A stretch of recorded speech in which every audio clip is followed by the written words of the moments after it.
Mainstream economics lacks the historical, the cultural, and the social framework in which the allocation of resources takes place. Pie in the sky. How the fuck are you gonna pay for it?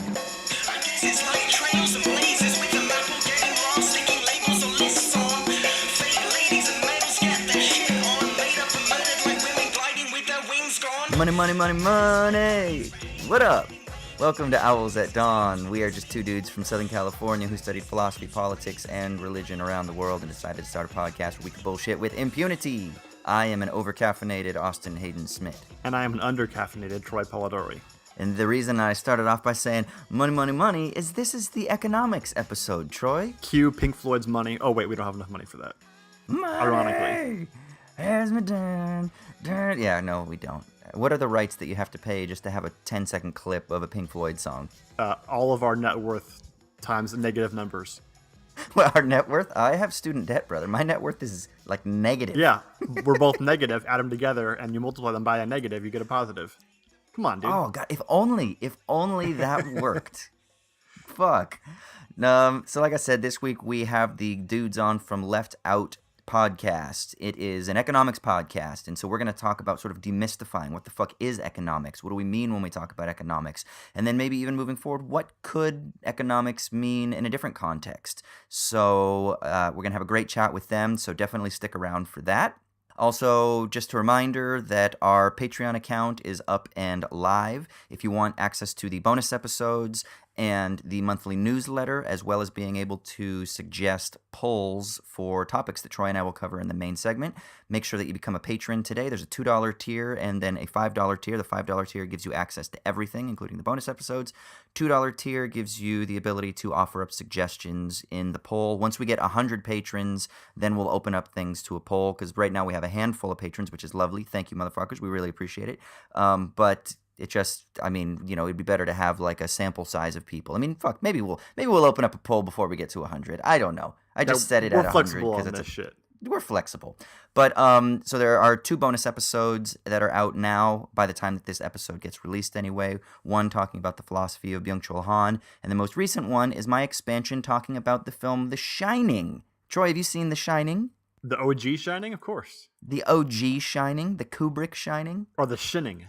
The Shinning. That's a Simpsons joke. No, I figured you had. I actually say this in the episode. I say that even though Troy wasn't there to kind of bullshit with me, that I'm sure he's seen it and I'm sure he has thoughts. So listen to the bonus episode and then hit us up and ask us both on Twitter or Facebook or wherever, or shoot us an email and you can talk to us about The Shining. But I did an episode on Wisecrack, Show Me the Meaning, where we were talking about The Shining, and we barely scratched the surface, because that's just such a rich movie. Yeah, it's a fantastic movie. So I just had to bullshit a little bit about my thoughts pertaining to that in an expanded format. And so that's the bonus episode, so you can get access to that if you're a patron. So yeah, that's pretty much all the admin shit. So in our first segment, we, the Shitty Minute, we talk about whatever it is that's grinding our gears and making life miserable this week. So Austin, what's got you down?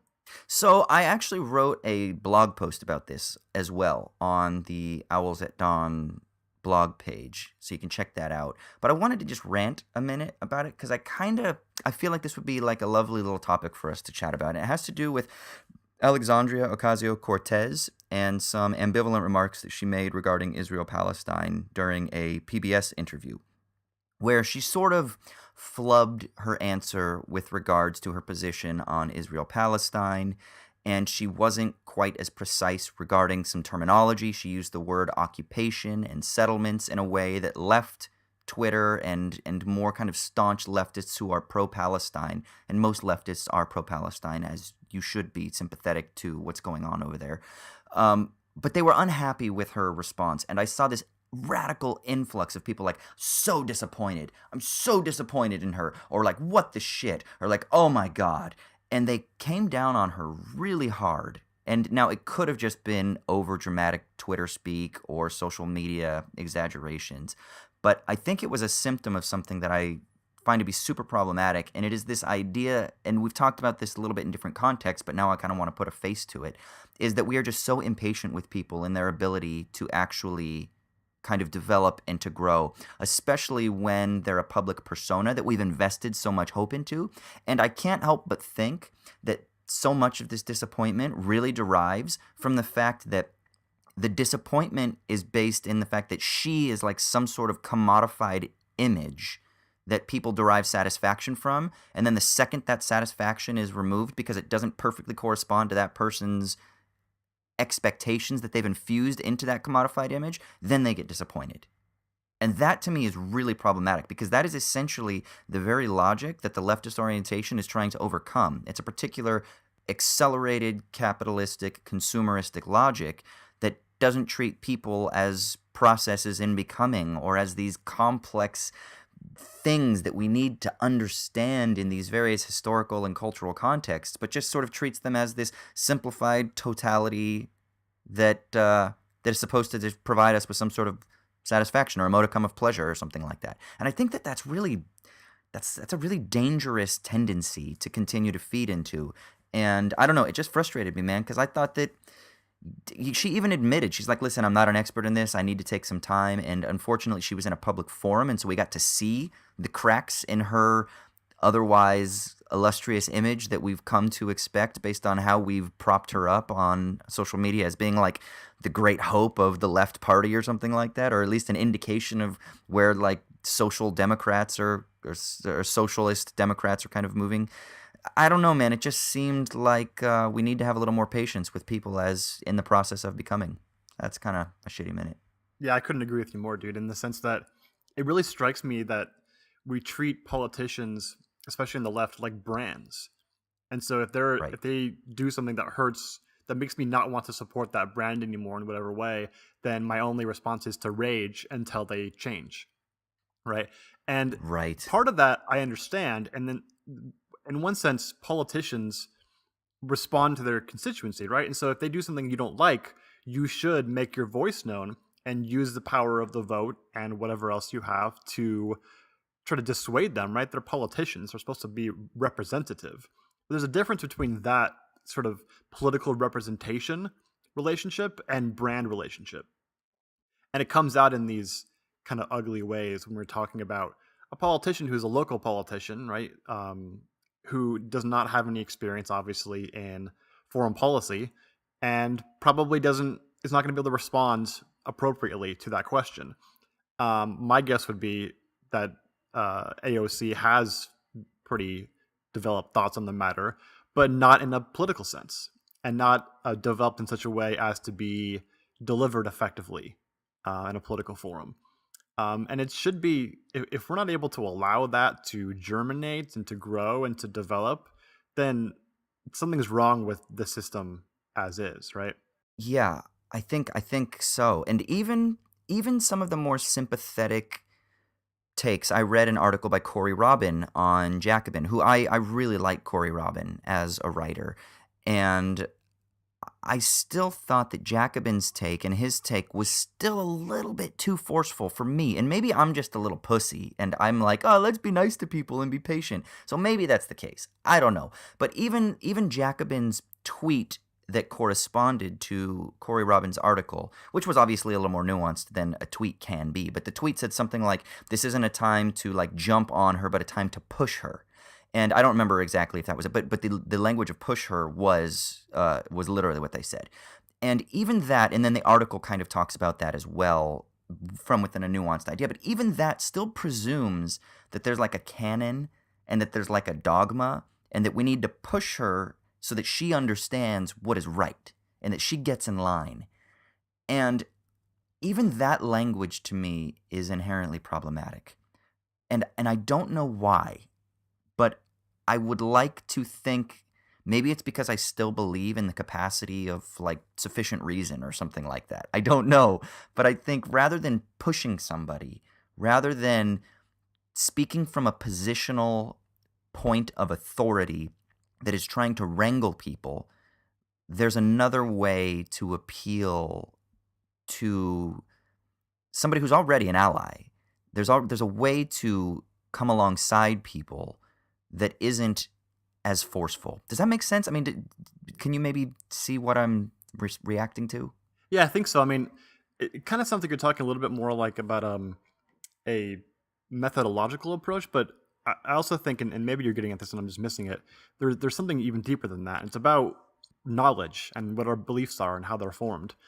And there's this kind of assumption in that like political representation model that I was mentioning earlier, which is that your job as a citizen is to kind of push politicians who represent you towards the correct opinions and policy preferences and whatnot, because otherwise they're going to drift towards whatever benefits themselves personally or fills their pockets or whatever else. And like that's true, right? Certainly that's true in some sense.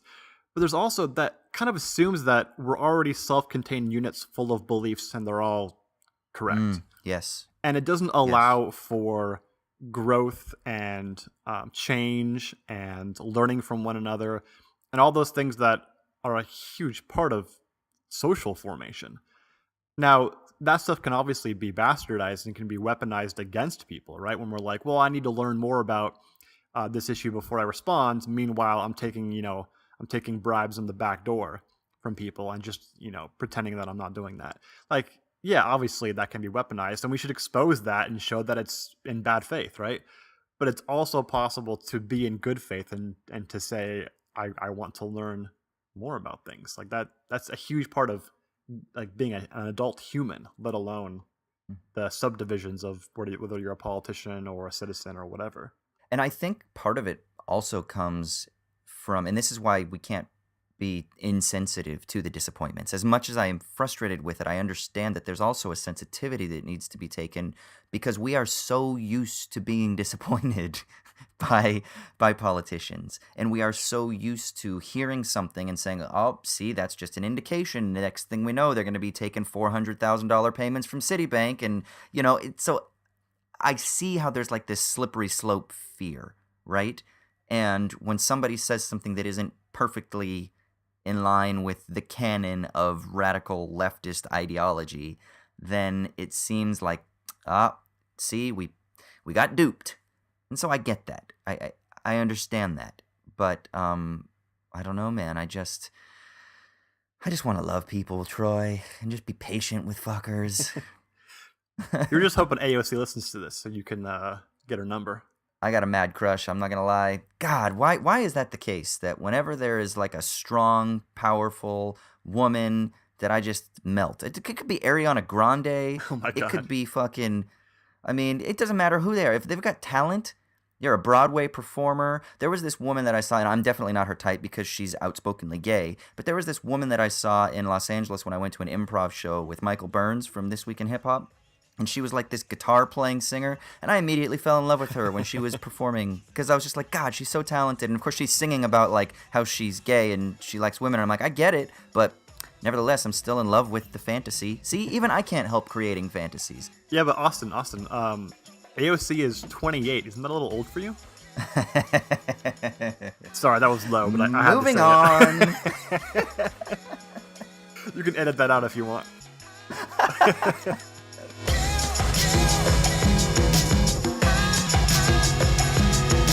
All right, sweet. So now we're going to jump into our main segment. Like I said at the outset, this week we've got the boys from Left Out podcast on. So it's total fucking sausage fest this week. Yeah, that's coming in real strong. 5 dudes sitting around talking about economics, politics, and you guys are drinking a couple of beers, right? So it's like a party. We tried to get some girl co-hosts, but no girls want to hang out with us. I don't know why. It's because you're figure that econ one out. nerds, man. There are no women in economics. Haven't you guys talked about this on your podcast already? Yeah, a bunch? We actually talked about That's a it quite recurring bit. question every time. Yeah.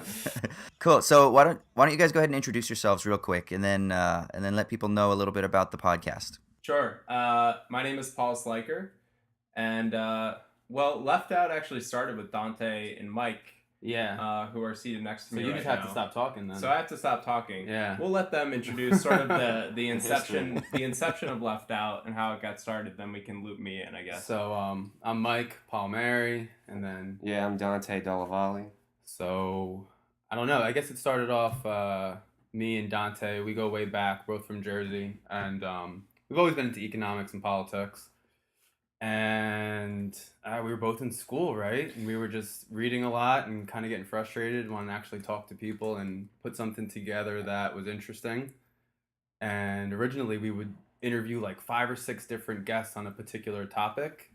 So we do like one on the TPP, like Trans-Pacific Partnership. We did another one on Evergreen Co-op out Did in one Ohio. on the philanthropy and capitalism. Oh yeah, philanthrocapitalism. But anyway, so that was a lot of work because we'd have to call lots of people and edit it all together. It got pretty frustrating. So we just canceled all that and then kind of recreated it, which is when we met Paul, who, works in media, has some pretty cool contacts. And we said, let's just interview one person and go deep with it. And then it became more of an economics podcast after that. Yeah. And where I have a little bit of a different background from these guys, where I kind of like to say my interest in economics came from, well, my economics came before my politics. My dad was actually in the mortgage business. He was a mortgage broker, and that all kind of came tumbling down after the financial crisis of 2007, 2008. And I wanted to figure out why all that happened. And so I just started studying econ, trying to understand finance, everything that happened with the crisis. And then I got political after that. So it kind of worked in reverse, I think, for the way that it does for most people. Good. So then you can help everybody understand why the crisis happened. So Paul, go. Why did the crisis happen? No, I'm kidding. We don't have to. Well, we don't have to get into that. Well, Paul's dad was the mastermind behind it. Yeah, he was the whole mastermind. No, he was not a subprime broker. But no, more on Left Out. I mean, the way that we transitioned. I mean, I think one of the reasons why we do the podcast that we do now is we noticed as buddies that not a lot of people, and as activists, not a lot of people on the left, particularly younger people, are talking too much about macroeconomic issues, about even issues on the ground. Mike does a lot of work in cooperatives. He's going to school for that. And there's really no alternative perspective out there who are digging, people who are digging deeply into these issues.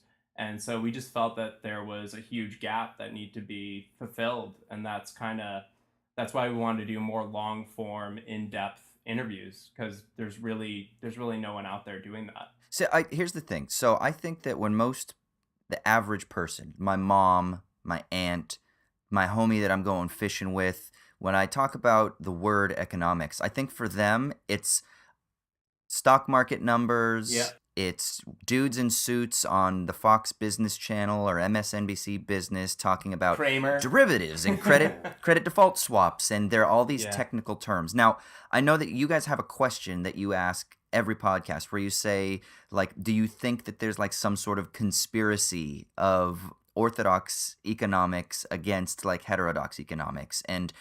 And Pettifor basically said yes, and other people are kind of like, no, it's not a conspiracy, it's just a tendency or it's a habit that people fall into. So let's just talk about what the fuck is economics and why is it so confusing and technical, and then we can talk about your perspective on the whole thing, on economics. Yeah, so do you want the non-economics guy to go first on what economics is? Yes. We'll let Dante take it over. Okay. I mean, for me, when I always think of economics, and a lot of my like political upbringing were those exact kind of conversations, just with buddies or with family. A lot of my uncles are all in like the trade unions and stuff like that, so there was always conversations about economics that were very different than when you turned on TV and all of a sudden you see a bunch of graphs and fucking lines flopping all over the place and you're like, whoa, this has nothing to do with my everyday life. So I forget who it was, but basically for me, when I think of economics, it's the allocation of resources, and how you want to measure how those resources are allocated. And then you get into political economy when you start talking about the power of why they're, distributed the way that they are. I think that's the most basic way you can really just talk to anyone is, why do people have what they have? And my most basic question that I always bring up, even with like people just in the family, is, did that person get it because of anything that they did, or is there something structural? And then that's when you can get to like the really cool conversations about how economies work. But initially it's just looking around and saying, wow, why does that person have that much and this person have that much? And is that anything tied to their actual life that they personally did, or is there a bigger kind of structure? I mean, that was my reason of kind of looking at the economy differently and wanting to look for different theories, is that kind of mainstream economics doesn't really give you an answer to that. The answer to that is it's that way because that's the most efficient way that these resources can be distributed, and stop asking questions because this is the best way it's done. And then I just wasn't happy with that answer. I mean, that was my kind of introduction to wanting to read more radical or heterodox people who didn't see it that way. Right. Yeah. And I think adding to that, that's a good basic definition of what the economy is. It's the allocation of resources, but that allocation always takes place within a social, a cultural, and a historical context. And the thing that orthodox or neoclassical or however, mainstream for lack of a better word, economics lacks is precisely that aspect of that analysis, is the historical, the cultural, and the social framework in which the allocation of resources takes place. And that lack, I mean, that is, it's always blew my mind that they never looked at it in that framework. And it's not that all economists haven't. It's again that's what heterodox economics is kind of advancing. It's that the conversation starts to take place within a political and within a social and a historical framework. And so, like, I was a cultural anthropology undergrad, and I got into cultural anthropology because I took an international studies class, and I really wanted to major in that, and they said, no, we don't offer that at the school, at the undergrad institution, which is Montclair State University, that I was going to, and they didn't offer that. And so they said one of the closest things you could take to international studies would probably be sociology or anthropology. So I took anthropology. Luckily for me, all of the anthropologists were all Marxists. And so everybody every professor that I had always had a political economy approach to understanding culture. And I got introduced to Marx, and then I got introduced to other Marxists like Gramsci and Karl Polanyi, and all of these thinkers that really contributed a lot to economic thought. That when I wanted to learn about economics per se, I bought an Econ 101 textbook. None of these names were mentioned, and I was wondering about this bridge between like the heterodox economists that I came to know and love, and the lack thereof of them in the mainstream in the mainstream academic sphere. And so I really got interested in economics from anthropologists. And so I think that really speaks to like my particular perspective when approaching the economy. It's always has a historical framework and always has a social and cultural framework that I try to integrate into this. And so I think Mike said it lovely, that like when you introduce politics into economics, you understand how power relates to the distribution of resources, and that's basically what we try to get at. I mean, like the big thing, and whenever someone asks me what political economy is, and it's really difficult, to define and go anywhere with it, but I always go back to like a simple narrative, which is that, okay, we all know what a market is. We all go to, even someone who wants nothing to do with economics, when they think of a market, they think of a place people are showing up, buying goods and selling goods, right? And so they think, okay, that's economics, people buying goods and selling goods. That's fine. But I always ask, well, what happens if I just ran up on someone who was selling, let's say, iPhones and just stole it and ran? What's preventing me from doing that? And then the person will usually be like, well, there's laws, a cop will stop you, this or that. Oh, exactly. So the state undergirds any kind of market relation, at least in our current moment, right? And if that's the case, if a market really can't work without a set of laws and regulations and a state to enforce them, well, that's where the political part of economics come in. And let's get even more historical than that. In a pre-nation state, pre-capitalist, even pre-mercantilist, let's go to archaic societies, there were still legal frameworks that were overseeing the management of resources within given societies. Yeah, so political economy is economics. Yeah. Of course. Yeah. I mean, that's like and that's what frustrated us so much, and what we try to do a lot on Left Out. But I think just what we feel in general as people is you can't get a full picture or full understanding of the economy if you're not going to look at it from that lens. Like if you're not going to bring in the, let's like you were saying, even before modern state or anything like that, just like the normative practices of shame and guilt and how that was used why you did or didn't do certain things, right? Or the threat of a punishment from a transcendent being. I mean, theology in a lot of ways is a way of managing economic relations. Absolutely. Yeah. And I mean, if you look at, for example, really the inception of economics, classical economics, right? People like Adam Smith. Adam Smith has been sort of, a lot of economists themselves, but the general public sort of misread Adam Smith. The invisible hand, I think, is mentioned one or two times in. I mean, your audience might not be familiar with that, but let's just take the term free market. When Adam Smith meant free market, he meant free from the bankers, free from landlords, free from predatory actors, free from rentiers, essentially. That term in itself, which is just such a pervasive term that we hear when you turn on CNBC or Fox Business or whatever, has been completely flipped around. Michael Hudson, who we have on our show quite frequently, wrote an entire book called J is for Junk Economics on this, basically showing that when you hear anything about the economy in the mainstream media and in even mainstream academic, economic academic communities, basically you can count on it being Orwellian in a sense that words and terms are presented to mean exactly the opposite of what they actually mean. So that's sort of what we talk about on our podcast, which is we're constantly trying to dig in and challenge what they call neoclassical, so the opposite of what I just mentioned, the classical economics, and sort of expose and understand sort of the way that those people have been trained. And when you talk about like whether it's a conspiracy or not, so I actually in my career I'm a media relations person, and I work with a lot of economists, a lot of neoclassical economists, a lot of mainstream economists, and from what I can see, there's definitely some out there that I think know that a lot of what they're preaching is bullshit. But there is also a good amount of them out there that I think have been trained in a particular kind of way. It's been hammered into their brain. It's the only thing that they know. Like Dante mentioned, political, social, cultural, historical elements, context has been completely left out of their training.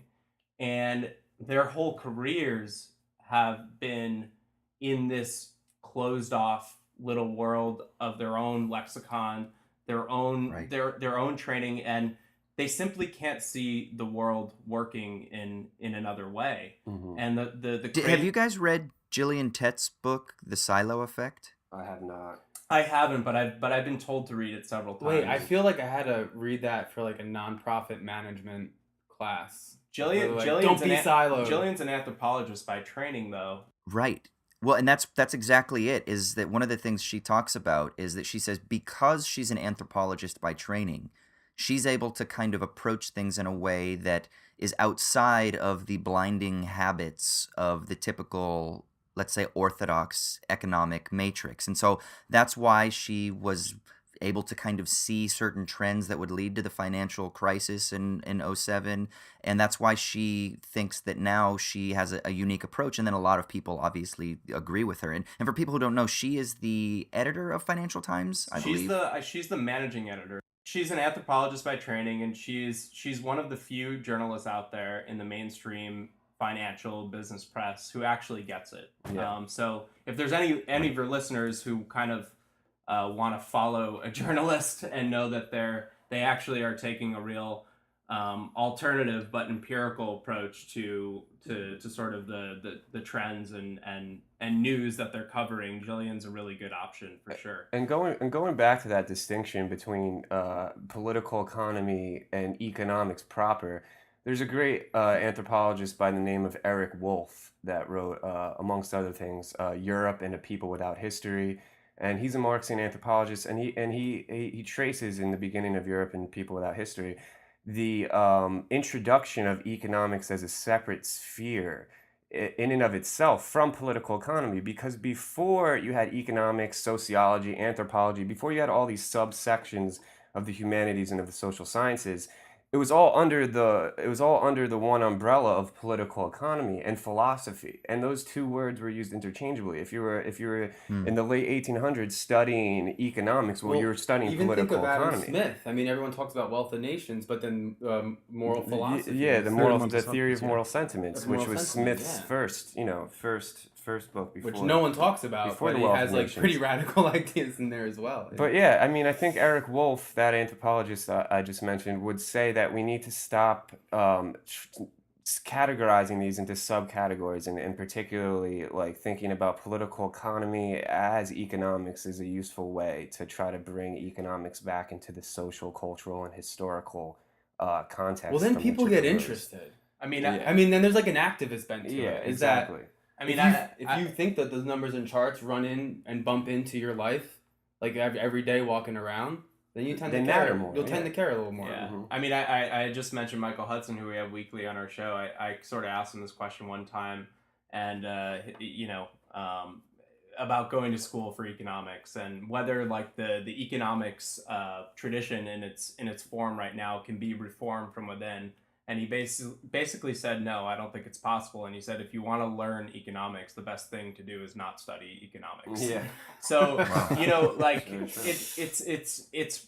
this is a pretty unbelievable thing to me. I mean, we know a lot of Marxist economists, and all of them will tell you, they've gotten multiple PhDs, and throughout their training at Ivy League schools, Harvards, Stanfords, Yales of the world, that they have never ever been assigned a word of Karl Marx, which is the one Mind-boggling. person who focuses his entire work on capitalism, and he's the number one critic of capitalism that we've ever seen in history, and we're not getting the other side, the other approach to it at all.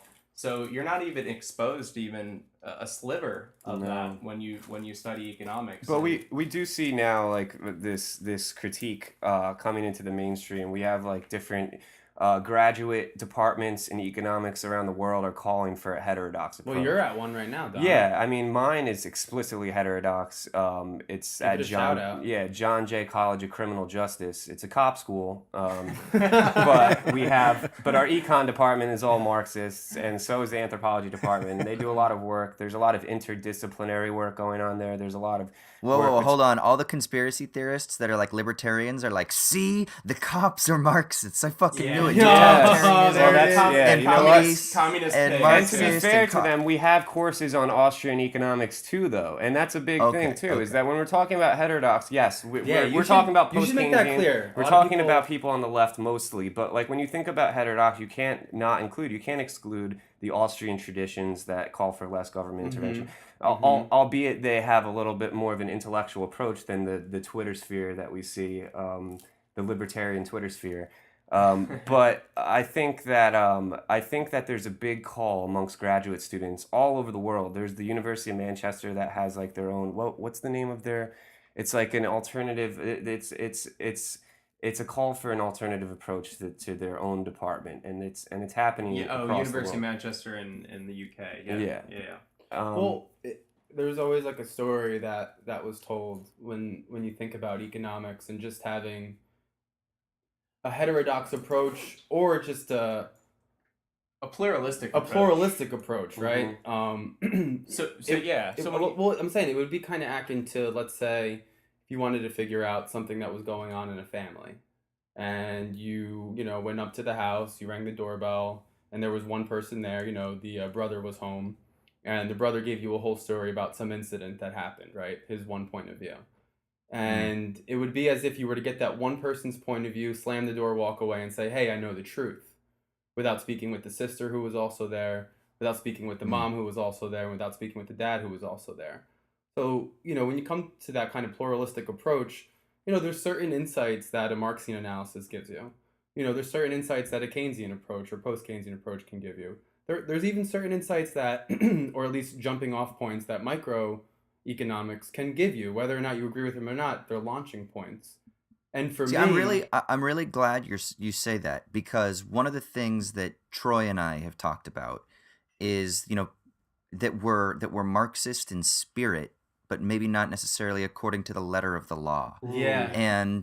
And both of us come out of a philosophical background, but recently my research in the last year or so has shifted to political economy. Oh yeah. And I've been doing a lot of work on Marxist or heterodox economic theory, and I find so much lacking in Marx's analysis Yeah. that I find interesting in Keynesian or post-Keynesian, or in, let's say, these other pluralistic approaches. It's not just the father, it's the mother, it's the uncle, it's whoever is there in the house taking part. I love that analogy. Yeah, And so I mean, even yeah. like even like conservative people who are listeners of the podcast or who are friends of mine are like, well, I talked about Manuka honey as being something that's good for your skin on Twitter, and I had like a buddy on Facebook say like, see, Austin, free trade has enabled you to access Manuka honey because it comes from New Zealand, and see, free markets, blah, blah, blah. And I'm like, bro, have you read Marx? First of all, Marx talks about the advantages of capitalism in order to build Sure. up industrialization and manufacturing, Absolutely. et cetera, et cetera.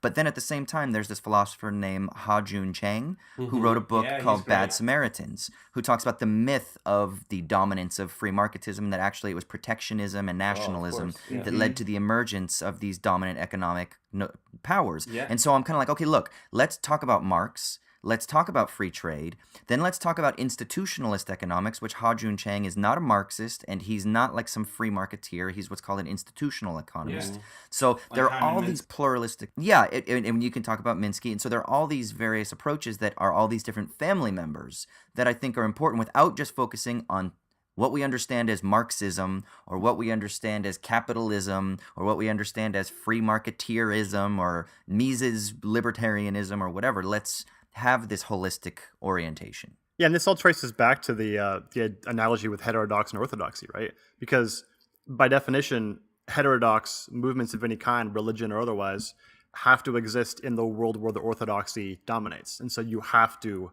recognize it, and you have to be able to critique it. So you have to have this plurality of, voices and paradigms to use, right? But orthodoxy doesn't have to do that. Orthodoxy can just ignore the other voices because it's the dominant view in that small w world. Yeah. So in any area where you're going to have heterodoxy, you're going to have the plurality of voices to survive. Yeah, the and I mean dialectic that one. was like one of the things. Like for a minute, I started reading Marx a little bit, or just starting to look at the economy in a different way, and then like very, very quickly you get very depressed, right? Because you're like, holy shit, things are really bad. This looks very locked in. You start thinking of like, or sometimes you kind of overdo it, the dominance of this particular system, right? You're like, yeah, there's no way this is changing. But for a little glimmer of hope, there's these two really good authors. They two female writers, but they publish under the one name J.K. Gibson Graham. They're out of they're out of like Massachusetts Amherst School, and they have like a really great, I guess, heuristic, or kind of this image of an iceberg, where when we talk about economics, right, we're saying before like GDP, or looking at the different stock market, or whatever you want to look at, right, debt ratios, this and that, that's a very small sliver of the kind of economic glacier, let's say. When you walk into your house and you close that door behind you, or your apartment, or wherever the hell you live, and you begin then to cook for, let's say, yourself and perhaps a family or a roommate, that's an economic, you're producing a good right there outside of the market economy itself.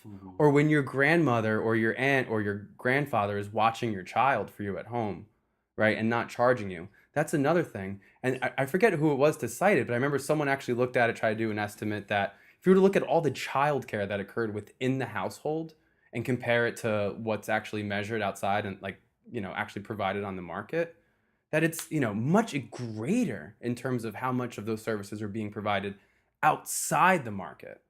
So for me, the silver lining has always been that although we can very quickly say, yes, absolutely, capitalism's the dominant mode in terms of how we organize our life external to our households, within the household, I mean, there's something innate. People know how to work outside of markets, because you can kind of enter a totality thing. We're like, yeah, we're stuck in it no matter what. We're always going to be stuck Yeah, in I the think market David mentality. Graeber, I don't remember if he actually said this or if he just kind of hinted at this and then I have formulated it this way from his book Debt, but it's basically the idea that we live capitalistic lives so that we can be communists. And the idea That's a good way is of that we looking go at to it. work to make money so that we can go home and engage in free trade, and I mean not free trade, but so we can engage in communistic no, trade with our partners or our children, Yeah, right? yeah, that sounds about right. That did come from Graeber, I think. Okay. I think you framed it in a much better way, maybe even, or a simpler way. But speaking of David Graeber, have you read his most recent book on bullshit jobs?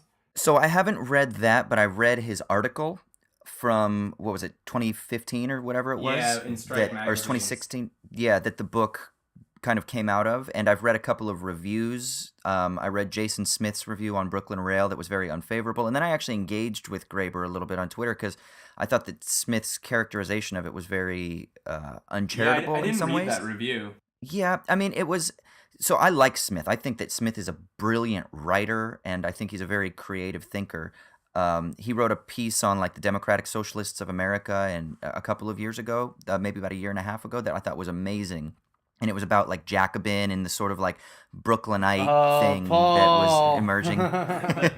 Hey, listen, I got love for DC. I'm a part of. I help run a Jacobin reading group here in Sydney, Australia. So Nice. I'm not a hater of Jacobin, but it was just a very sort of nuanced criticism, but loving criticism from the left. But That's anyway, I healthy. like Jason Smith, but it was like he was overly determined by Marxist understandings of value, whereas David Graeber, again, is an anthropologist. So he understands value in terms of this more social understanding. So he's interested in care work, whereas Smith basically criticized him for not considering care work as being socially valuable as an economic activity, where Graeber presumes that. Graeber presumes because he's looking at, I can forget what the name of his professor was, but he comes out of, this notion of like, not barter, but let's say systems of symbolic exchange where, passing the salt at dinner is an act of economic activity that is kind of something that we don't measure in terms of being socially valuable. Nevertheless, it is an act of social value creation. And so he kind of just presumes that, and Smith didn't quite understand that. But I'm sorry, it's a total tangent. I did not read Graeber's book yet. What were you thinking, Paul? No, I was just curious because you brought David Graeber up, and I just, I stumbled upon that whole theory on bullshit jobs, and I mean, maybe the way to break it down for people who might not be familiar with it, but it's basically like the sort of really basic theory that he puts out there is that, John Maynard Keynes back in whenever basically said by this moment in time, we'd have a technological progress would advance to a point where we'd essentially have a 15-hour work week. And there's really, looking back there and seeing the way the economy is now, there's really no reason to believe that we shouldn't have that. But for some reason, despite the sort of preaching from the business community about how capitalism is all about efficiency and cutting costs, there's been this proliferation of jobs, particularly in the corporate middle management sector, in stuff like public relations, communications, administration, of people who are doing essentially, if you ask them, work that they essentially think is entirely meaningless, meaning that it wouldn't bring any social, like the job, if it went away tomorrow, it wouldn't make a difference in the world. You could actually make the argument that it would make the world a better place. The funny example that he uses telemarketers, for example. We could probably all argue that if telemarketers went away, we'd all be much better off. Fuck, this makes me want to see Sorry to Bother You now so bad. Oh, it's really good, man. I just watched it the other night. It was very good. You should definitely check it out. I was actually a telemarketer for 2 weeks. I was too. Yeah, I was dude, too for like 2 weeks when I was in LA at one point. Man, you really get shit on, and they make you call at the worst times. Like you call at dinner, and I'm trying to sell them a membership to their local PBA, and I'm calling like Indiana from New Jersey, and they're just fucking pissed.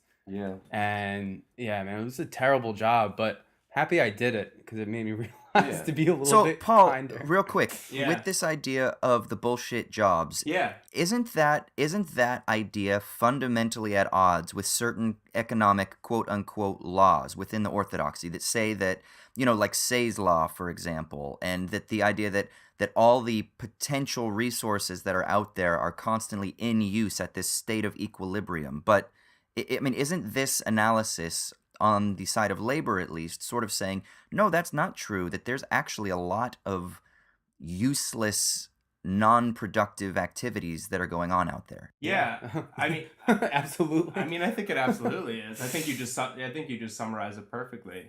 Yeah. Maybe Dante wants to Okay. take that I one mean, too. I think Marx talks a lot about that's one of the inherent contradictions within the capitalist system of production, and that as capitalism advances and it kind of tries to sustain itself and push away the radical elements that are calling for a socialism or a different or transcending or post-capitalism or whatever you may have, that there's going to be more and more unproductive labor that is trying to sustain the types of economic growth that were once plausible or that were once feasible underneath a different regime of growth or a different regime of productive technology. And so now you see, I think bullshit jobs may be a manifestation of this like late stage capitalism where we see more and more unproductive activity using up more and more unproductive labor and unproductive capital, and it's one of those inherent contradictions that you see Marx talk about. I think one of the interesting points he makes, I don't even know if it's in the book, but I've heard him make the simple comment that we might be in a entirely different economic system than capitalism. We just don't even know it yet, which I think is very interesting. That is something Graeber would say. Jeremy Rifkin kind of says something about that in his book, The Zero Marginal Cost Society, where he talks about how because of the rise of, open access technologies and open design and 3D printers and things like that, that there will exist alongside the capitalist mode of production these other post-capitalist things. So, and that was written in like 2010 or something like that. Yeah, and Paul Mason's well, I'm saying point, like, too. dude, to get to where we all started in the beginning, which is that historical and social aspects always matter. Is can you point for me any given time in any history where you didn't have multiple kinds of economies alongside each other? I mean, in the feudal period, was there not also slavery? And then even in the capitalist slavery, was there not also feudal kind of enclaves? Don't we still have slavery today? Like you always have these multiple and diverse economies. It's just kind of a question of, like Troy was getting at, what's the hegemonic one, or what's the one that's considered the orthodox? Which the one? But I absolutely, I mean, I didn't read that book, but that makes absolute sense to me, that you're gonna have these little nodes or pockets and areas that are kind of operating on a totally different kind of paradigm that maybe hasn't been discovered, or the laws of it, the way it moves, its motion hasn't been found out. But and that goes back for me, that's kind of a positive feeling, is that like, yes, there are other things happening that are outside the capitalist system. That goes back to these massive transformations in the mode of production too, is that people act like as if one socialistic state in the 20th century is representative of all the attempts to achieve socialism. And if that one fails, then look, socialism sucks, capitalism rules. But how long did it take for feudalism to transform into capitalism? Like, decades, centuries. Hundreds of years, centuries. It wasn't a swift, revolution from one mode to the other. It takes time, and you do see in these transitioning periods different nodes of different types of modes of production and economic kind of activity taking place within the dominant hegemonic mode of production. To bring this back a sec to what Austin said earlier about what was Graeber's quote, basically, that we live capitalist lives so we can go home and be communists? Something along that. Yeah, I don't think that's exactly what he said, but that was the idea. Yeah, something like that. It's actually, to riff on what Michael and Dante were just saying, these little pockets of other economies that exist within the larger economy. It's not even just that we live capitalist lives to go home and be communists, but you have to be a communist at home in order to sustain capitalism at large. I mean, don't biologists say, like, of all mammals, we are the least ready upon birth to exist. Yes, it's very Like true. even like our head size is just not proper because we have to get out early from the womb to make our head be bigger. Otherwise, we destroy our mothers on the way out. Something like that. Yeah, we have to rely upon a system where we're not able to take independent control of our lives and our sustenance in order to grow to the point where we're, in our own current culture, 18 years old or so, to end up having a truly capitalist life. And so you have to have all those years in an economy that sort of exists underneath capitalism to sustain childhood. And so we call that the family, right? Think about it even within labor and business, right? So like if you're working for like an auto body shop fixing a car, and you're fixing a part of the car, and some your coworker says, pass me the wrench. You don't say for how much, like he passes you the wrench. We're extremely cooperative human beings. Yeah, and have to be in order to sustain capitalism. Yeah. I mean that's one of the J.K. Gibson Graham really got into that too, and I mean a lot of kind of radical feminists get into it, where the household is just this unit of production that's been ignored. Yeah. And I mean, that can explain a lot of things culturally, right? Like, still to this day, nursing work, homework, education, predominantly female. And predominantly lower wage. And predominantly lower wage, Yes. right? That's all kind of connected.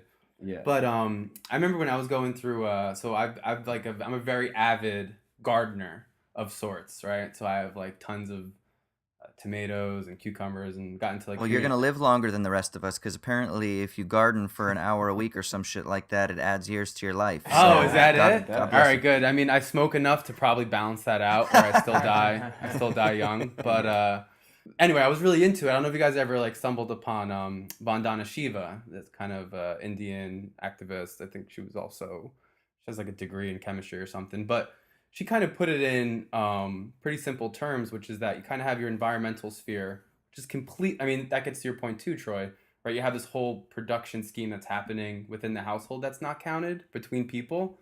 But then there's this whole other economy of like the fucking earth and just like the resources itself that we immediately value, or that we immediately assume are private and meant to be held in private hands.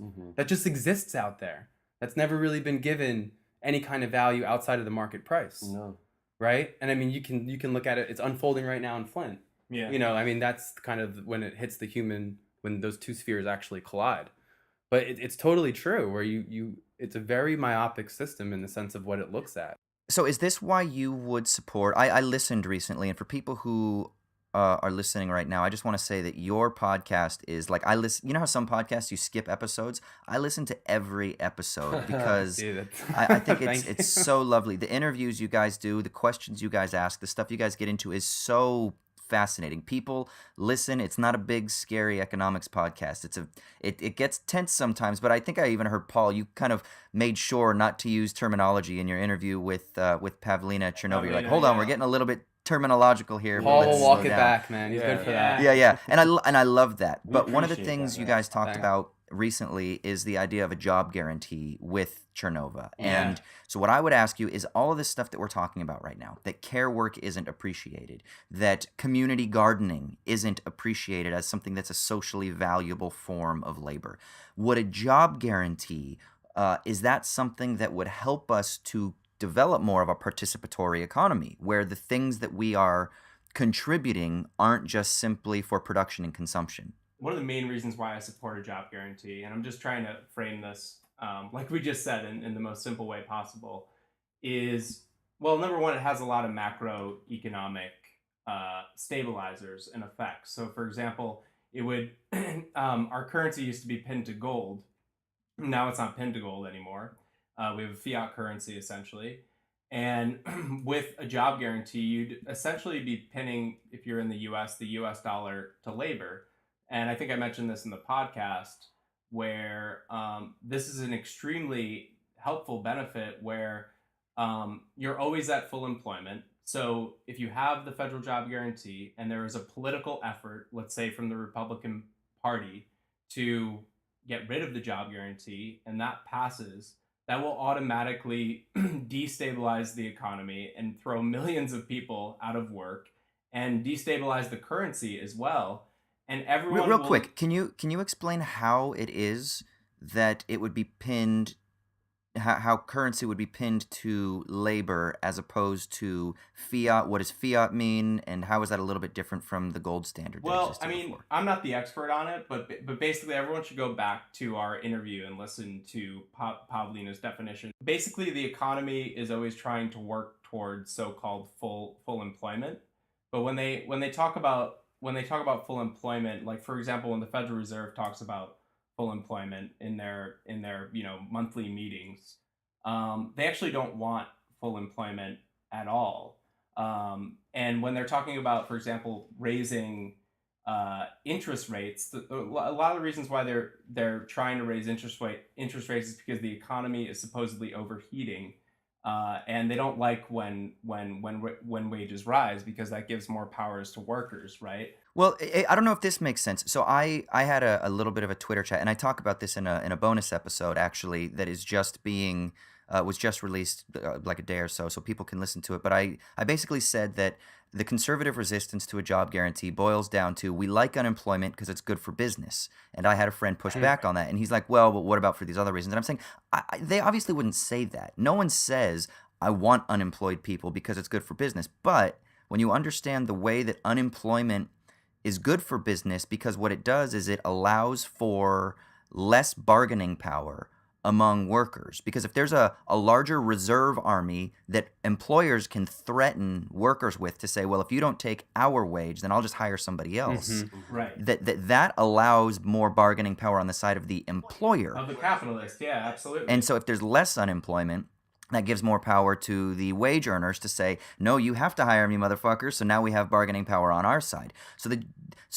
In a way, a job guarantee eliminates that dynamic, that power imbalance altogether, and it puts it to the side that, listen, anybody who is out there that has a skill set that wants to contribute, because that's what a federal job guarantee is. It's for people who want to work. It's not for like forcing everybody to work, or somehow it's not a universal basic income. It's saying, listen, if you want to work and you have a skill that is socially valuable, you're a teacher who's out of work, you're a nurse who's out of work, you're an engineer who's unemployed, you're a computer program who can't find a job in the private sector, we will figure out a way to create these organizations. I don't know if they'd be nonprofits or how they would work. I know Chernova has a whole article that she's written about it. It'd be federally funded, but locally administered, and a lot of that would get administered through nonprofits. So, like, it would serve actual local community needs. So exactly, and who better knows their community needs than the nonprofits and people who are living in their communities. And it's like you said, it's not workfare. It's not forcing anyone to do work. People don't have to sign up for a federal job if they don't want to. And I think that one of the most important things that a lot of people overlook when you talk about a job guarantee, so we were just talking about bullshit jobs, for example, which I totally agree with. Do we need more corporate lawyers? I don't think we need more corporate lawyers. Do we need more PR people? I don't think we need more PR people. But one of the things that we sort of overlook is we have this massive problem, the big elephant in the room that no one politically is dealing with right now, which is climate change. And when we actually get serious about making that transition, we're going to need to put millions of people back to work to rebuild our infrastructure in a green way, and to totally transition our economy off of fossil fuels. That's going to have to happen very, very quickly, as we all know. So what better program to have than an employer of last resort where people can get a job and it can be put to actually social, useful, environmental good. Yeah, and it also moves us away from that sort of brutal power play between people trying to just make money, and it turns it more into a participatory economy, because then it's everybody is able to contribute. Everybody is able to contribute and participate in a way that, one, utilizes their skills or the abilities that they've accumulated by going to school or by other on-site job training that they've acquired. And then at the same time, everyone then is able to participate in those contributions that are being put into a more socially oriented community, rather than just, hey, we're just trying to suppress your wages so that we, in this small collective of people, we can maximize our profits. And it totally changes. Even though the job guarantee isn't like the sort of utopian that Marxists like to talk about, it is this wonderful. Yeah, I mean, it's a nice shift in the way that we sort of understand society itself. Of course. And the largest resistance, like you said, is going to come from the business community, but it's gonna have to be the argument of theirs is gonna have to be in a roundabout way, because you can't say that we're denying you this federal jobs guarantee because we don't want you as a worker, as an owner of your labor power, not as an owner of capital, to have a better bargaining position when it comes to you bargaining your wages and your benefits. They can't frame it that way, right? Because that's politically infeasible. So they're going to have to frame it in a roundabout way that justifies the current status quo without seeming to bring the other elephant in the room, which is class. You know, they can't make that distinction, because that would inherently be they'd be admitting that there are in fact two classes, and in fact both of their interests are diametrically opposed. And so the federal jobs guarantee kind of brings that whole conflict into light by saying what's the reason that, you know, if we have these resources, if there's like this rate, there's this percentage that that demonstrates how many resources from labor and firms and plant and equipment is going underutilized or unused in a certain year. What is preventing us from putting together somebody who can use those machines and produce something of value that could be bought and consumed by somebody who needs it? You know, what is creating that rift between? I mean, I think it's exactly what Austin was getting into. Exactly. Which is that you want to keep a reserve. The reserve army of labor, which is, again, I mean, that's another useful Marxian notion, and why that exists, why it has to exist for capitalism to function, and why it exists in terms of decreasing labor's power and labor's share of income, which has been decreasing historically for the last half century. Yeah, and I want to make clear that I mean, I don't know, I'm not going to speak for both of these guys, but I'm also someone who believes in a universal basic income as well. I think we need to be on the left fighting for both of those and figuring out potentially how to marry the two. And they're not mutually exclusive. And I don't think they're mutually exclusive at all. And you know, I get really frustrated when there's like, you know, hardcore UBI people versus hardcore JG people, because I think we should be fighting for both. And if we can get one of them, then great. But okay, so how would they work? Because I was actually in a seminar with Frank Stillwell. Do you guys know Frank Stillwell? He's an Australian economist, and he has a new book coming out, and he talks about, you know, a UBI, and, you know, there's this debate sometimes, like you just said, Paul, between a universal basic income or like universal basic services. What do you mean by universal basic services? Free education, free healthcare, care work, but then there wouldn't be a UBI because you wouldn't need a UBI, they argue, because you have this. But then they usually pin a job guarantee to the program of the universal basic services as well. So it's full-on expansion of the welfare state, you know, free education through college, free healthcare, kind of like the NHS, free care work. I don't know what else would be covered with universal basic services. Maybe like public utilities are all free. Maybe some notion of like credit being a public utility, something along those lines. And then, of course, you wouldn't need a universal basic income. So how do you see them working together? You want me to? Yeah, why don't you take it? I mean, yeah, okay. It's my first time thinking about how they both work together. Well, I mean, the way that I've always seen the universal basic income as something that's a little bit slippery. I mean, depending on who that argument's coming from, because there are people who argue for universal basic income who, on the one hand, will say, yeah, you know, everyone should get $20,000 a year.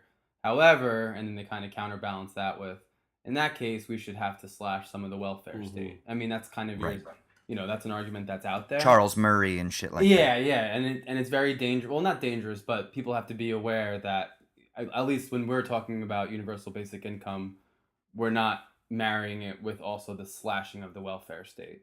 I mean, the reason I think the universal basic income could be really important, just to kind of give you that baseline, getting people out of like drudgery and poverty. Where, and then, I mean, this would be a cool thing if the left could find the language to do it, where you can kind of wrap it into the sense that, no, now you are free to actually choose the kind of work that you'll do. And you're not just, right? I mean, a lot of people who can't even get up to make $15,000, $20,000 a year is the choice for them to work at Walmart or wherever the fuck they're working or doing sex work or whatever it may be. Who knows? Is that really the job? Or if you wanted to do sex work, fuck, you're making your 20 grand. Exactly, Maybe you want to right? make a little Yeah, extra fucking cash do on the it. side. Yeah, fucking Yeah. do it. If you really want to see people's preferences, as neoclassical economics likes to tout so much, then why not give them the ability to exert their preferences in a meaningful way? Yeah, I guess that would be a really cool rhetorical way if you wanted to, like, if go toe to toe with someone who's kind of from the right making that argument, is, hey, in one sense it actually gives people the freedom to really choose what kind of job and job market. Now when it gets to that Okay, point, now here I am. I'm gonna be the bad guy now. Yeah, do it. Okay, cool guys. Pie in the sky. How the fuck are you gonna pay for it? Yeah, how the fuck are Paul. you gonna pay for it? I guess this is when Paul jumps in with his Yeah. Paul's gonna pay for it. Yeah. Paul's I'm gonna gonna pay for it all. Yeah. Is it Paul Musk? Is that Well, what your last name is? yeah, We Paul just Musk. didn't- or Bezos? Well, Yeah? you're in Australia right now, right, Austin? I am. Well, you live in a monetarily sovereign country, meaning that, like the U.S., Australia is the monopoly issuer of its own currency. There's no one else that can make the currency. So this kind of comes from the modern monetary theory framework, which I think is what you're getting at. But essentially, as the monopoly issuer of the currency, it is quite literally a public utility. The government is the only one that can create the money. So we can't possibly run out of it. If we're in the US, we can't run out of dollars. Now, a lot of people, if they hear that argument, that doesn't mean, for example, if you want universal basic income, if you want a federal jobs guarantee, if you want to rebuild your infrastructure, if you want to provide healthcare and education to everyone for free, that doesn't mean we can just automatically pony up and do that tomorrow. Putting too much money into the economy at once, printing too much money into the economy at once to pay for something obviously would be inflationary or hyperinflationary. But as sort of the monopoly issuer of our own currency, and the way this can be compared to is the EU, for example, which the Eurozone effectively put Europe into, essentially, the way to look at it is like states in the United States, where they don't have their own sort of sovereignty over their currency. It's all through the Eurozone. It's all through the ECB. And so when you ask how you're going to pay for something, we can quite literally, as long as it's a federal program, there's nothing to limit or constrain fiscally the government from putting that money to work. All it is simply an authorization from Congress. And another good way to think about this is, for example, I just read on Twitter as I was scrolling by, is that I think we just passed another, budget of $717 billion defense budget. We just did that with no public debate, no really oversight at all. Congress just authorized the payment, and that's going to go to essentially our military budget. How did they pay for that? Well, most people, I think, listening, and historically, I always thought, until I kind of started to pay attention to modern monetary theory, I would have thought that it was taxpayer money, right? That taxes, the reason that we have to pay taxes and that we engage in this social contract with the government is that we get paid a wage, that money is ours, but we offer up a certain amount to provide for some sort of redistribution, a redistributive form of justice, and we give that money back to the government, and that's what government revenue is, and they then provide military protection and an element of services, hopefully, that will protect us from, like, market freedom or whatever, like some sort of... So is that not true? So that's not necessarily wrong when it comes, again, to states and municipalities. Yeah. That's absolutely true when it comes to states and municipalities, is that their taxes do fund their spending. It's literally a dollar for dollar. But when it comes to the federal So wait, government, you mean like sales tax or Yes. value well, added like tax? think or about it, like something that? if we're in New Jersey, like the state of New Jersey's budget is constrained Constrained, by what it can collect in taxes. Why? Because New Jersey can't print its money. yeah. Likewise for New York. Likewise for the town we're in right now. I mean, we're in Bloomfield, right? Bloomfield doesn't issue, the Bloomfield, Bloom, yeah. the Bloom dollar that we can print, right? So Right. Because it's at legally the not municipal, able to. it's legally not able to. So at the municipal level and the state level, there are Okay. constraints, and the way you just described it is pretty much how it works. Yes. But when you move to the Okay. federal level, where Taxes there do is not. that ability to print the currency, when you have the monopoly over being able to bring that money to being, those same constraints just aren't there. And Paul made a But good there is a point. constraint. It's not like you can print, No. like Paul was getting at, all that money. Paul There's- made a good point. Is there- that the constraint is inflation, right?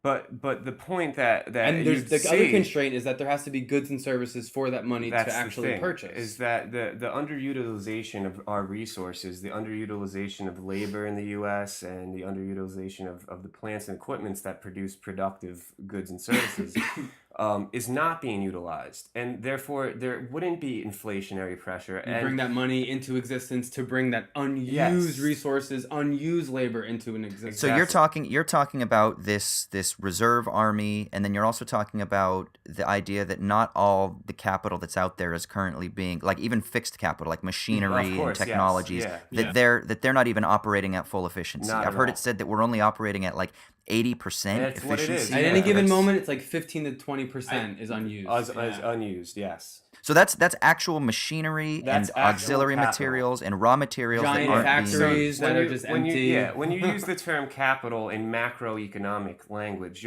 you're referring to the physical machines, the plant, the labor, the factors of production, if you will, that go into the production process, and that's different from the term capital, like you were referring to.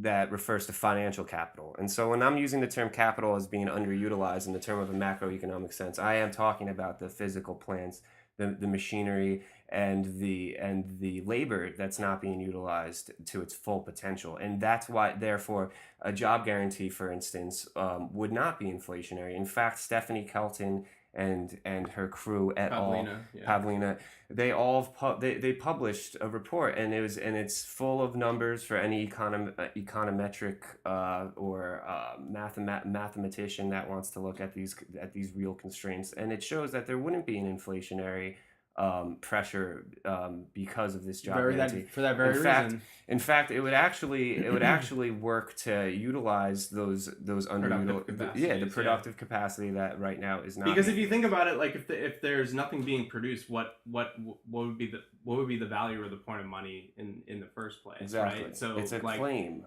if you're is not what if it you're is. not producing goods and services and actual real tangible things, and then what are you going to buy with money? I mean, production does have a big effect in the value of money and ties into inflation and all of that. Is there also an argument that more inflation than we currently have, like the 2% target that the Federal Reserve shoots for, would actually be better There for is a lot of people, especially people who are more in debt than they have in their net absolutely, worth? and so that's a good point. Is that a little bit of inflation is not a bad thing, especially It's good for the debtors. It's good for the debtors. It's the only class of people it works against are people that Creditors. are the creditors, the people that own the debt that we have to pay back, and that's why you always will see the creditor class the first one to be hearkening to inflation or to fears of And the Fed, inflation. like kind of like And the we were Fed, trying and to the Fed explain who before, works, yeah. the Fed who works in the interests of that creditor class. Because they need to make sure that their return on investment, that the rate at which their return on investment actually exceeds positive. the rate of inflation. Exactly. Absolutely, Exactly. Yeah, actually, guys, if you want to cause hyperinflation to happen for like a week, and I can pay off my Yeah, student loans and we go all back, could. Yeah, Dude, That would be we're with totally you. acceptable We're to with me. we're you. with you. We're in solidarity. I got a question then, because this is okay. So if I could just real quick sum this up and then ask my question. I briefly mentioned it to Paul on Twitter, and this is something that has been bouncing around in my mind. Okay, so basically what you're saying is that the federal government is able to right now provide for a larger amount of like an injection of financial capital, of money, let's say, into the real economy without necessarily creating some sort of problematic inflation that would lead to the dismantling of the economy. We wouldn't fall apart, basically. It's totally feasible. We forked over $700 billion for defense spending at the snap of a finger. No problem. We could easily fund a job guarantee or education. It's important. Oh yeah. Oh sorry. Yeah. Go ahead. No, yeah. So we could easily do that. And that's kind of like, so when Alexandria Ocasio-Cortez and Bernie Sanders, who Stephanie Kelton is one of her advisors, when they're talking about this in the media, and the media are all like, but how are you going to pay for this? This isn't out of the realm of possibility. As a Not matter at of fact, all. it actually makes a lot of sense. It does. It Right? absolutely makes sense because when we are paying that 700 billion or whatever to the Defense Department, it is going a lot of it into the production of real goods and services, namely bombs that get dropped on third world countries, right? Or that get sold to other third world countries to drop on other third world countries or their own. And so that's actually, it has a use value, and the use value is to literally decimate populations. And so why can't we use those same factories and that same raw material that goes into that productive process to produce more medical equipment, or high-speed transit, or rebuilding the infrastructure that's so dear to our trade and commerce working at a proper level. Which again kind of brings us back to where it all started, which is that these kinds of arguments, they end up boiling down to how do you want to allocate these resources, right? It's not a matter of whether or not what Paul said or what MM.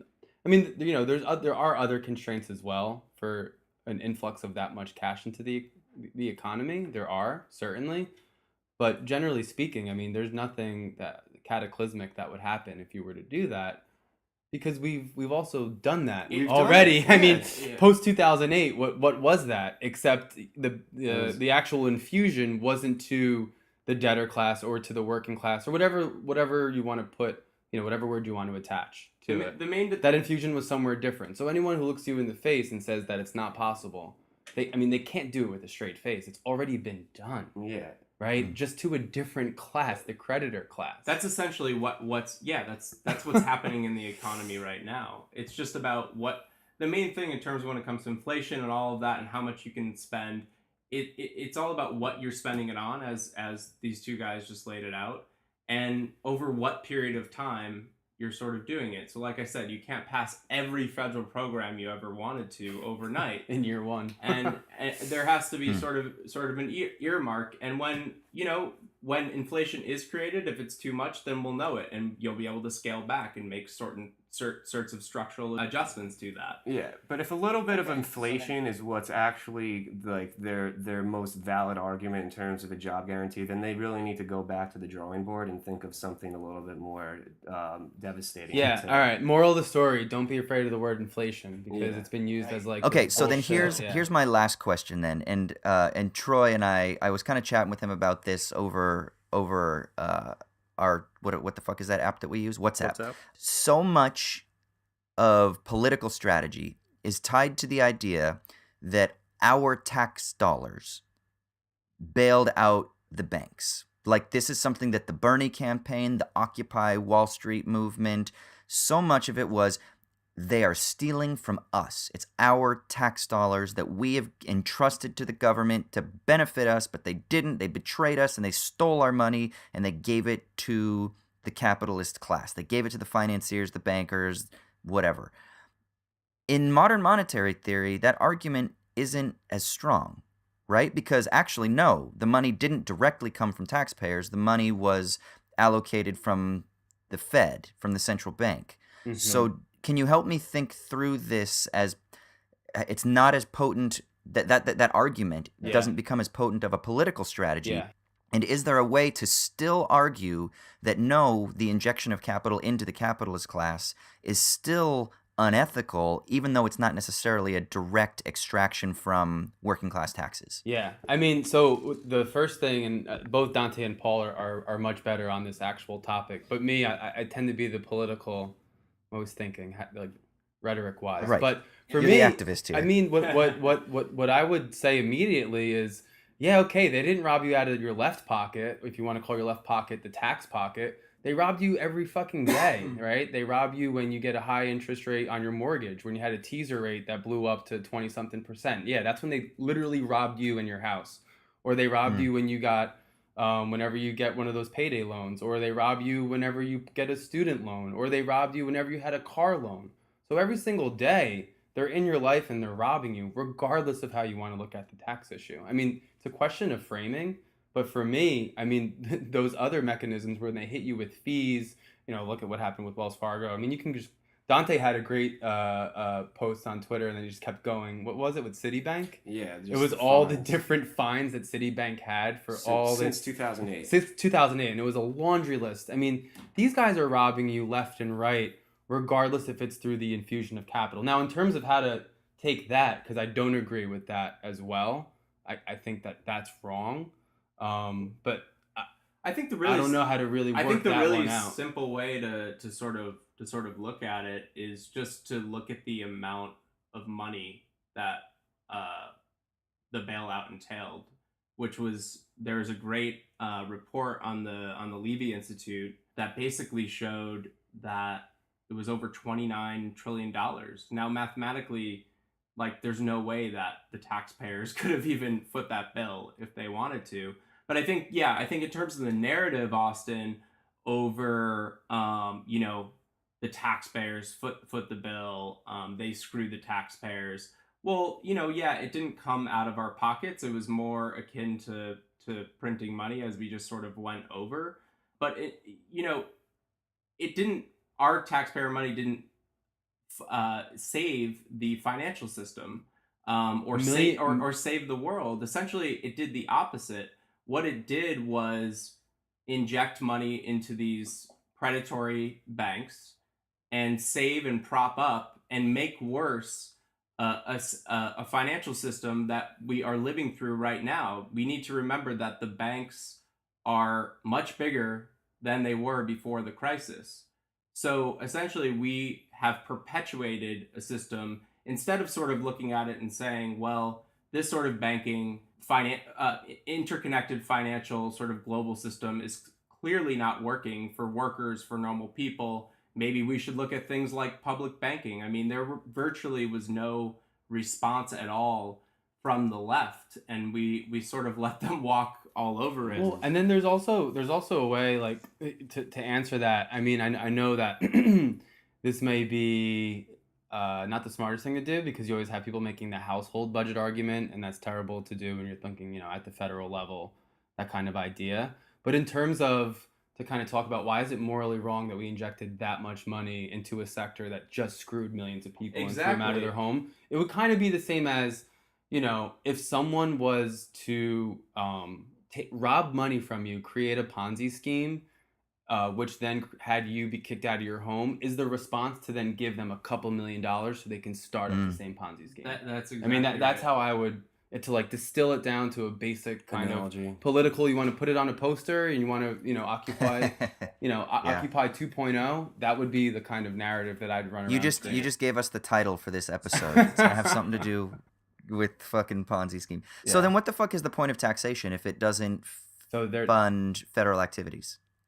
So I mean, the tax system, the U.S. tax system, it creates confidence for the federal currency. debt. Yeah, for the currency. For the possibility to pay it back, right? Yeah, for the possibility to pay it back. And so you don't necessarily need all of the money in taxes at once to pay off, bonds that or debt that investors invest in, whether it's investors in the U.S. that invest in treasury securities or all around the world. It's seen as the safest security. It's because the U.S. state, militaristically, commercially, financially, is hegemonic in the international system, right? And so the relative safety of bonds, one of those things that underpins that is our taxation system, that it's efficient, that we actually are guaranteed that we need to get this currency, right? Why do we need the currency first and foremost? To pay it back in taxes, right? And so although it's not that federal spending is necessarily financed directly through taxation, the confidence that investors need to issue more debt absolutely does have one factor of that. Absolutely has to do with the efficiency and the stability of our taxation system and our society more generally. And I think, just to basically summarize in a few words what Dante just says, it literally gives value and legitimacy to the currency, yes, or the U.S. dollar. That's way better. Because if you think about it, if we didn't tax, then anyone can make up their own currency. We could start the left out currency and start using it. So it gives it actual legitimacy. That's kind of like the approval of everyone in society, or if we're talking about America, everyone in America saying yes is the sort of currency. And if you want to get wonky about the value of currency, that whole school of thought is called the chartalist school of thought, and it's the idea that currency is actually derived. The value of currency is derived because the government issues it as the sole currency that could be paid back in the form of taxes. And also, key to what we were just talking about, taxation is needed to literally delete money from in circulation, and what that is important to, back to what we were talking about before, is inflation. Mm-hmm. So if you have an inflationary event, then you would raise taxes. If you need to jumpstart the economy more, then you would lower, for example, income tax. I think a lot of progressives think that we need to have these very, very high income tax. That's not necessarily true in sort of the modern monetary system that we live in. Yeah, right, and I think when it comes to tax cuts too, it's who's getting the tax cut. I mean, there's this, thank you. There's this idea that all tax cuts are bad, and it's like, well, we think about that because usually when we're watching the news, it's always to the top 1% that's receiving the tax cut, or a humongous corporation that's receiving the tax cut, and so we've kind of just put the issue, we've associated tax cuts as a bad thing in the economic lexicon of the left. Yeah, because even someone like Wolfgang Streeck argues that the rise of the debt state emerged because we kind of decreased taxes, and so the state itself had to take out more loans. And so he kind of frames it to this idea that we need federal revenues in order to fund the state, right? Which modern monetary theory or modern money theory would kind of say that's only part right. Yes, exactly. It's not the full picture, but and that's not to say. I mean, I'm not advising that we don't put some sort of level of income tax on extremely wealthy people. The social value of an income tax is incredibly important for fighting things like inequality, which empirical studies show. The more unequal a society or a nation is, the more you have problems with health and crime. Depression, and crime, and so the income tax is incredibly important as a normative sort of issue and social value. Yeah. But in terms of income taxes on working middle class people, those could be drastically cut. Yeah, and that's the thing. It's like you have that normative issue where it's like it's just disgusting that, like, say your neighbor has like $14 billion and they don't get taxed at the same rate that you do. And that's a moral thing. But when it comes to the actual empirical evidence suggesting that tax cuts generate demand, it's like, yes, they do generate demand, but when again, another wonky term, the marginal propensity to consume, which is just a fancy way of saying, if I gave you $1, how much of it are you going to spend? And that's way higher the lower down on the income ladder that you get. And so if you really want to generate demand, then you'd honestly be cutting taxes at a lower income bracket and not a higher, because those people have everything they need already. So what they're going to do, they're just going to put it into more financial assets, which again paintings. which gets to the problem of financial asset inflation versus actual inflation of real productive goods and services, which you don't see because we're actively disinvesting from that sector of the economy. Well, and now talking about asset price inflation makes me want to ask you about Minsky, but I know you guys have to go and we need to wrap this up too for the main segment here. So let's say that you guys need to come back on. Absolutely. And we can talk about Minsky. Let's do a whole Minsky episode, because that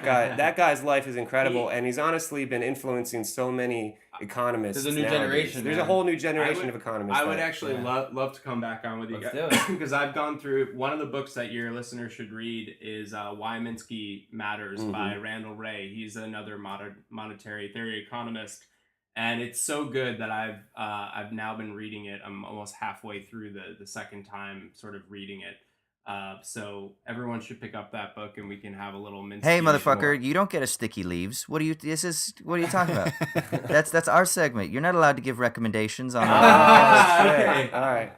Hey, now. No. Yeah, no. Troy, do you have any summarizing questions since I've been blabbing? Yeah, I mean, I get it from the kind of grand conceptual perspective. It seems like the main theme that we've all been trying to get across is the idea that political economy exists, and there is no economic activity, and there are no economic transactions that are not affected by political realities. Oh, absolutely. I think that sums it up beautifully. Yeah, that's a great For way to sure. phrase it. Yeah, and if anybody tries to tell you that isn't the case, or tries to obscure that fact, then that means that they're hiding it from you, or they're Yeah. ignorant of it. And so exposing that factor is the most important point in economic Or the analysis. best way to expose that to the person who's telling you it's not true is take their wallet from their pocket and see how many steps you can get before they call the cops. And you tell them, see, the political state And does like matter. Socrates, you'll be in jail, but proving a point. Exactly, yeah.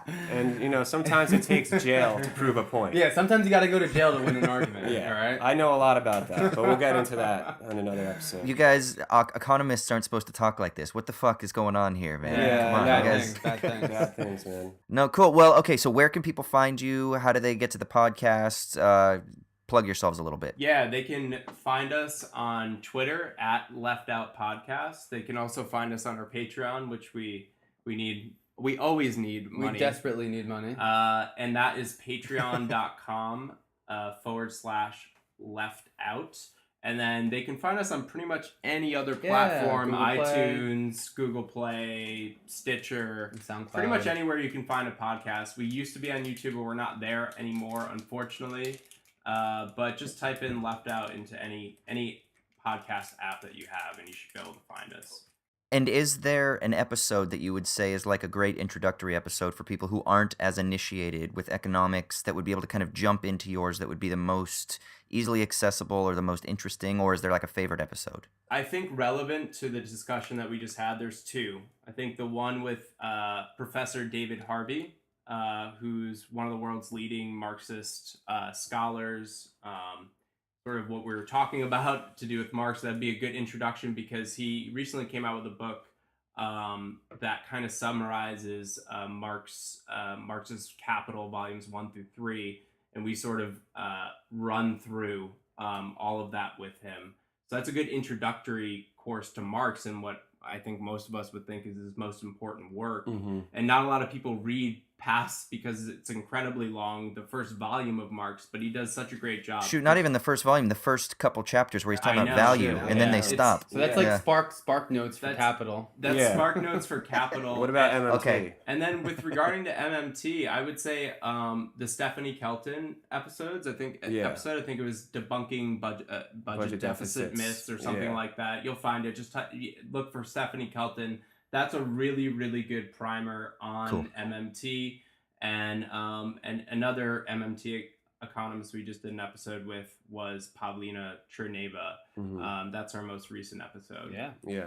Cool. Well, thank you guys so much. Fuck, man, I find this stuff to be so fascinating. Like I said, I'm just starting my journey into economics, I guess more proper, but political economy, and I have so many questions and thoughts, and I'm so fascinated with it that, I mean, I'm coming at it from a philosophical perspective, so I see a lot of ontological problems with a lot of mainstream economic theory with regards to their understanding of the state, with their understanding of society, and so I'm kind of trying to kind of reorient my understanding of political economy from a philosophy perspective. So I'm like the drunk uncle, if we're going to continue the house metaphor that Michael was talking about before, that's giving his perspective. And so I'm really enjoying this. So I hope we can keep chatting in the future. Absolutely. Yeah. man. No, it was a great time. Yeah, for sure. thank you guys for having us. Yeah, thank you so much. Yeah, thank you guys so much for coming on. Got a day to discover you slaves getting paid, getting rich on days off. All right, sweet. So now we are going to go into our Sticky Leaves segment. This is the section of the podcast where one of us takes a little bit of time to talk about something that is giving them meaning in a world that is often devoid of meaning. This week it's Troy's turn. Troy, what's giving you meaning, homie? Dude, the thing giving me meaning this week is a story that happened 7 years ago that I had never heard until this week. And the story was recounted in an article on ABC News called Ultimate Descent, Paragliding from Everest's Peak, then Kayaking to Indian Ocean. You can Google that, and we'll put this article in the show notes. There's a short 5-minute video there, which I just had Austin watch. And I just want to quickly recount the story here because it's pretty ridiculous. So these two Nepalese guys that are like in their late 20s or early 30s. One's named Babu, and he's just kind of a dude, just a Nepalese dude. Very much a dude also. He just talks kind of like a dude. And he decides he wants to climb Everest, even though he's not really a mountaineer or anything. He wants to climb Everest, but he can't afford the $40,000 whatever dollars you have to pay to get the permits necessary to do it legally. So he's going to do it, just say fuck it and do it illegally, right? And then he wants to not only climb Everest, but he wants to jump off Everest and paraglide 15 miles off of Everest, and then kayak from where he lands off the paragliding all the way down the Ganges and the Ganges down to the Indian Ocean. Now, real quick, pause this podcast, go to Google Maps, and look at how fucking far Everest is from the Indian Ocean. It's like over 500 miles, I think. And think about the fact that this dude, his name is Babu, all he did was get a friend of his named Lakba, who's a mountaineer. And he said, if you can get me up Everest, because I have no idea what the fuck I'm doing, climbing Everest, if you can do that, I will get us from landing off of the paragliding off of Everest to the Indian Ocean. Because he was like a kayaker, I guess. And Lakba, the guy who he joins up with to do this, doesn't know how to swim. This is a ridiculous story, dude. And they fucking do it. They do it. And they get robbed, and they get hurt, and they almost die, and they have to like beg for food from rich people who are climbing up Everest. And they get like arrested, I think, at the end of it, because like the Indian police or the Nepalese police, like they're doing everything illegally, so they just like want to arrest them. And the cops, I guess someone said like the cops were like, we're supposed to arrest these guys, but what they're doing is kind of awesome. So this story just brought me like meaning, dude, because it was these dudes. He was not crazy. Like he was fully aware that he had a very like high chance of dying by doing this, and he's like, you know what, fuck it, I want to live, so I'm just gonna do it. Here's my question: what the fuck do you do now with your life? Like, oh, it's like a downhill from here thing. Yeah, dude, you have reached the pinnacle of human potential. Well, that dude's never gonna like fail at a first date, right? like Nepal Tinder. He is just dominating that scene right now. Dude, yeah, he's just got to go get a PhD now. I mean, he's accomplished the human physical side. Now he just needs to accomplish the intellectual side, and then he will become the Superman. He should probably go to Mars in Musk's like next mission, dude. He could probably do it in one of those stupid submarines that Musk invented. He could be just like, he'd be like, bro, trust me, just put me in a submarine and I'll be able to get to Mars and I'll survive on Mars. Don't you worry about it. How are you going to do that? Don't trust me. Have you seen what I did? I fucking paraglided from Mount Everest and then kayaked to the Indian Ocean. Yeah, so I hadn't seen this before. I hadn't heard about it before either. And it's a short little 5-minute video that you had me watch. And even in this like little news report that are oftentimes cheesy and they're overly condensed, even in it, I found myself getting caught up in the drama. Like, I know, right? You know, I mean, there's got to be a documentary on this. And if there isn't a fuller length documentary, then maybe I'll produce one. Because that is pretty fucking awesome, bro. Yeah, how is there not like just a full length feature film? That's what I was thinking too. I mean, but I'll be honest, this is one of those things where I think a film would actually pale in comparison to a documentary. Yeah, probably. Yeah, I want to hear more about Babu, dude. That dude's awesome. What was that movie with Joseph Gordon-Levitt where he's like the guy that walked between the Twin Towers? Oh, Man on Wire or something like that? Yeah, the documentary version is better. And I think part of the reason is because that's one of those things that a dramatized version of something that is already more dramatic than a dramatized version can be is hard to dramatize. Does that make sense? I don't know how many times I use drama. Yeah, and also, I mean, the conflict in this story is not your, typical American action movie drama conflict. Like, you would have to invent like the cops trying to catch them or some asshole in the mountain who wants to get the glory for himself, and so he's trying to make them fail. Or the people that rob them, they have these like they're like these evil, overinflated bad guys. Yeah, right. Whereas that's not the story. The story is just a ridiculous amount of overconfidence and pure joy at being in the world. Like, it's such a hopeful story. Yeah. Yeah, so the crazy thing is, so a couple of the highlights that really stuck out to me. The guy that helped him up the mountain is a Sherpa, and so he spends most of his life at, like, I think they said 8,000 meters, 8,000 feet. I don't remember what it was, but it would be 8,000 feet, Well, not 8,000 meters. He's not a Sherpa. Lakpa isn't a Sherpa, but his last name literally is Sherpa. Oh, okay. So I thought that was like a title. And he's a mountaineer, and he knows the Sherpas on Everest, and that's how they were able to bypass the permits and stuff. Okay. So the crazy thing is, so he was able to, through like beg, borrow, and steal, get them up the mountain, but he had no experience paragliding or hang gliding or whatever it was they do, whatever the difference is. He had no experience with that, and no experience with kayak. He couldn't even swim. Like he put his entire life in this one crazy dude's hands. Right? Well, and then the crazy dude put his life into this dude's hands by saying, like, he'd never mountaineered before. Or had he mountaineered, like, a little bit? Yeah, I mean, I'm not sure if he had done much, but obviously he was an active person, right? But, like, yeah, but that's brought out in the fact that in the video you see, when they get to the summit at Everest, Babu is basically suffocating.